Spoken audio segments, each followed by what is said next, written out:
Thanks for watching. Don't forget to like, comment, share and subscribe to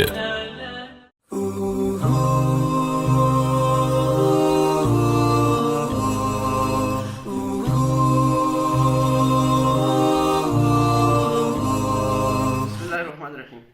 आज की ये video उन तमाम मुसलमान भाइयों को इत्मीनान दिलाने के लिए है जिन्होंने अपने घरों में जुमे की नमाज़ पढ़ी है और उनको भी जिन्होंने ज़ोहर की नमाज़ पढ़ी है। हुकूमती हुक्मनामा ये आया था कि जुमा की नमाज़ घर में पढ़ी जाए, यानी जुमा के इज्तिमात पर पाबंदी होगी, घरों में नमाज़ पढ़ें। इसकी वजह से हमारे दीनदार, दीन से मोहब्बत रखने वाले, दीन का जज्बा रखने वालों में बड़ी परेशानी आई। जुमा एक ऐसा मसला है, नमाज जमात भी और जुमा, जो हमारे लिए एक बड़ी ज़बरदस्त हसासियत का दर्जा रखता है, जो इस्लाम के शायर में है। हम दुनिया में कहीं भी हों, हम अमेरिका में हों, यूरोप में हों, हम जुमा ज़रूर, चाहे 20-30 किलोमीटर हमें जाना पड़े, दूसरे शहर जाना पड़े, हम जाकर जुमा की नमाज़ पढ़ते हैं। ये ऐसा हादसा आया है जिसने पूरी दुनिया को हिला के रख दिया, और ऐसा हादसा दुनिया में अल्लाह सुब्हानहू व तआला की तरफ से पहले नहीं आया। इसमें उलमा की दो राय सामने आई, हमारे जय्यद उलमाए कराम की। बाज़ उलमा ने फ़रमाया कि भाई घरों में नमाज़ पढ़नी, इस पर तो सबका इत्तेफाक था कि हुकूमत ने जब हुक्म दिया है तो अब मस्जिद में सबने नहीं जाना, क्योंकि हुकूमत का हुक्म जायज़ चीज़ों में और ख़ास तौर पे जिसमें आवाम की मसलहत हो उसमें मानना कुरान और हदीस की रूह से फ़र्ज़ होता है। इस पर तो सबका इत्तेफाक था।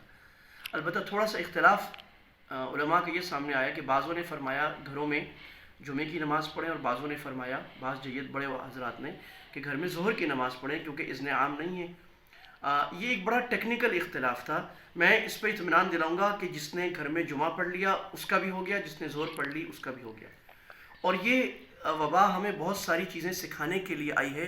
अल्लाह पर हमारा यकीन, हमारा तवक्कुल, अल्लाह की हाकमियत, अल्लाह की कुदरत, उसके साथ दीन के भी बहुत से मसाइल हमें सीखने के हैं, और उसमें इख्तिलाफ़ में हमारा तर्ज़ अमल क्या होना चाहिए हमें सीखने का है।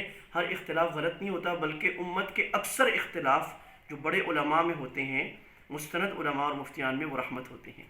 सहाबा किराम में इख्तिलाफ था, अब्दुल्ला बिन मसऊद, अब्दुल्ला बिन उमर, अली, अब्दुल्ला बिन अब्बास, आयशा रज़ियल्लाहु अन्हुम, इन सब में इख्तिलाफ होते थे। रफ़ा दैन के मसले पे, हाथ उठाने पे, हाथ कहाँ बांधने हैं, और हज़ारों इख्तिलाफ़ात बाद में उम्मत सलफ़ में, इमाम अबू हनीफ़ा, इमाम शाफ़ी, इमाम औज़ाई, इमाम अहमद, इमाम इब्न शुब्रमा और इसहाक़ बिन रहवई, इमाम बुखारी, इन सब में रहे। इन इख्तिलाफ़ात को रहमत कहा गया। तो ये समझिए कि उलमा में जो माइनर और सेकेंडरी इख्तिलाफ होते हैं ये रहमत होते हैं, इसमें ना लड़ने की ज़रूरत है और ना उलमा को बुरा भला कहने की ज़रूरत है। अगर हम उलमा को बुरा भला कहेंगे हमारा दीन बर्बाद होगा। और ये बात भी समझिए कि दुनिया में कोई भी साइंस, उसमें अगर डिफरेंस ऑफ ओपिनियन क्रिएट ना हो वो साइंस मर जाती है। कोई साइंस, कोई इल्म और कोई डिसिप्लिन, चाहे वो लॉ हो, चाहे वो फिज़िक्स हो, चाहे वो केमिस्ट्री हो, चाहे वो मेडिकल हो, व्हाटएवर। इसी तरह इस्लाम भी एक लॉ और एक कानून है जो दुनिया में बढ़ता है, नई इजादात के साथ नया निकलता है, और ये इस्लाम का एजाज़ है। क़यामत तक नए मसाइल आते रहेंगे दुनिया को, और उसके नए नए हल उम्मत के उलमा फ़ुक़हा कुरान और सुन्नत की रोशनी में, इज्तिहाद की रोशनी में बताते रहेंगे।